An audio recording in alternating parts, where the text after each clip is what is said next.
आइए आज महात्मा गांधी के अहिंसा के सिद्धांत को जरा संक्षेप में समझते हैं। देखिए, गांधी जी की अहिंसा सिर्फ कोई नैतिक विचार नहीं थी। असल में ये एक बहुत ही शक्तिशाली राजनीतिक हथियार था, जिसे वो सत्याग्रह कहते थे, मतलब सत्य की शक्ति। और पता है इसकी सबसे कमाल की बात क्या थी?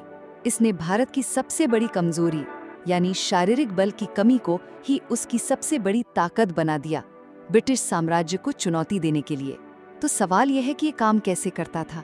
देखिए, सबसे पहली बात तो ये समझनी होगी कि अहिंसा का मतलब चुपचाप बैठ जाना नहीं है। नहीं, ये प्रेम और सच पर टिकी एक एक्टिव फोर्स थी, जिसके लिए ना कायरता नहीं बल्कि जबरदस्त हिम्मत चाहिए होती है। मतलब बिना पलटवार किए तकलीफ सहने की हिम्मत।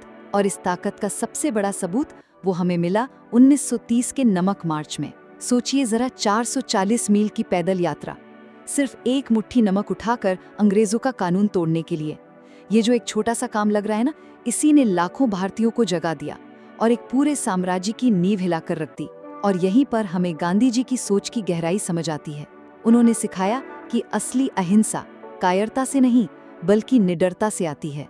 ये ताकत होते हुए भी हिंसा न करने का एक सोचा समझा फैसला है और एक सही मकसद के लिए जान देने की हिम्मत है। तो सीधी सी बात यह है कि गांधी ने दिखाया कि नैतिक बल और मिलकर सही गई तकलीफ शारीरिक बल से कहीं ज्यादा ताकतवर हो सकती है।